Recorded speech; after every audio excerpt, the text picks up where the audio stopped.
Bonjour Marc Lavoine. Bonjour Philippe, j'aime votre anxiété.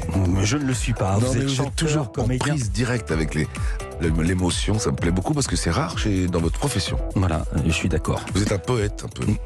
C'est pas l'impression que j'ai de moi-même, mais je prends, venant de vous, je prends le Ou une sorte compliment. de chercheur. Enfin. Voilà. Chanteur, comédien, juré de l'émission The Voice qui va reprendre, on va en parler. Votre premier livre, L'homme qui ment, s'est vendu à plus de 150 000 exemplaires. 400 000 Question de musique, 400 000 maintenant, j'avais des vieilles notes. À Et l'époque, question de musique, combien d'albums vendus depuis Les Yeux Revolver? 3 millions, j'ai ce chiffre-là.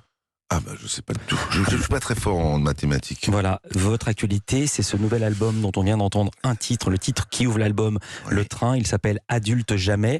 C'était quoi l'idée de l'album? Est-ce qu'il y avait une idée spécifique ou est-ce que vous Déjà- avez additionné des chansons? Déjà, il y a un son spécifique, Oui. très pop.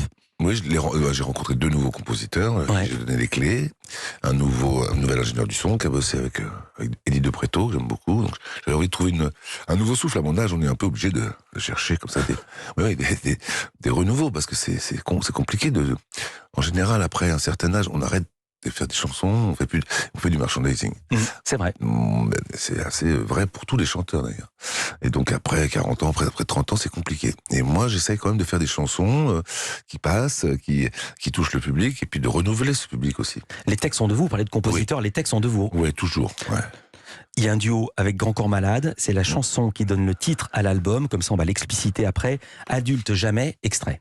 Je marcherai que sur les bandes blanches au passage clouté. Et plutôt qu'avancer seul, je préférerais marcher groupé. Je verrai toujours des monstres dans la forme des nuages. J'aurai toujours un peu de mal à rester sage. J'essaierai toujours souvent d'esquiver l'autorité. Obéir ne sera jamais vraiment une priorité. J'aimerais toujours les intellos, mais je préférerais les marrants. Je chercherai toujours un peu dans le regard de mes parents. Je ne quitterai pas mon enfance, je ne brûlerai pas les bouquins, je ne trahirai pas la France, parce que je sais que c'est une fille bien. Je resterai fidèle, ma banlieue dans les yeux, aux valeurs éternelles, avec du rouge, du blanc, du bleu. Un homme, peut-être, un jour, qui sait. Un homme, peut-être, adulte, jamais. Je penserai toujours que les qualités d'un Vous homme... dites dans cette chanson, on ne peut pas la passer en entier évidemment, votre amour de la France, vous reprenez les couleurs du drapeau. Oui. J'ai été très étonné, c'est Pourquoi assez rare pour te signaler. Un gars qui a vendu l'UMA, je veux dire, les couleurs du drapeau, le patriotisme affiché, à Oui. tort ou à raison, c'était confisqué par l'extrême droite. Ah oui, mais vous savez, depuis, j'ai eu la chance de passer des heures avec un monsieur qui s'appelle Daniel Cordier, que j'ai interviewé chez lui à Cannes, dans son petit appartement, il y a 7 ans. Et donc, on a posé 5 caméras cachées, et puis on a parlé. Ouais. Il était très attaché à son pays. Donc c'était le secrétaire de Jean Moulin. À l'âge de 17 ans, il est rentré en résistance. Ensuite, il a vendu des tableaux, du chant jusqu'à Mapplethorpe. Il a tout donné à Beaubourg. Et j'ai compris plein de choses avec ces jeunes gens de 90 ans.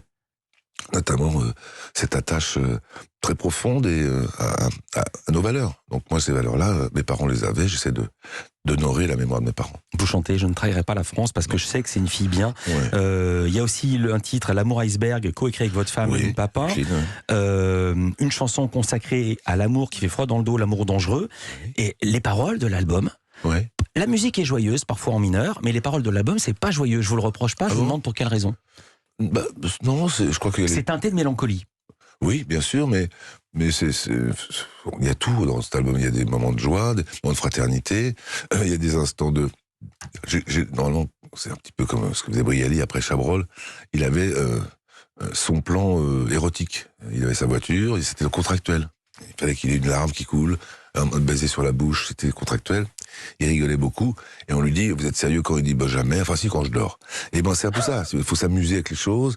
La vie est tellement, c'est tellement un miracle d'être en vie que je m'amuse avec tous les éléments que je peux avoir, de la mélancolie à la joie. Et il me faut une chanson érotique, donc j'essaie de rencontrer une chanson érotique Voilà. par album. Donc là, c'est Badminton, par exemple.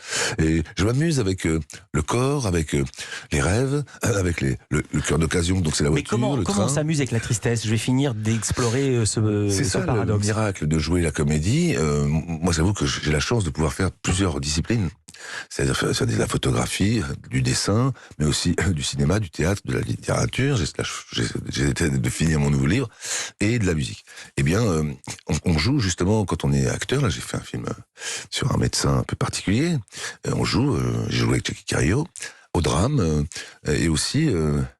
Comment vous dire, un tableau de Carouste, par exemple, c'est un tableau il y a de la joie dedans, il y a de la liberté, mais il y a aussi une profonde tendresse et une profonde émotion, même de l'hyper-émotion.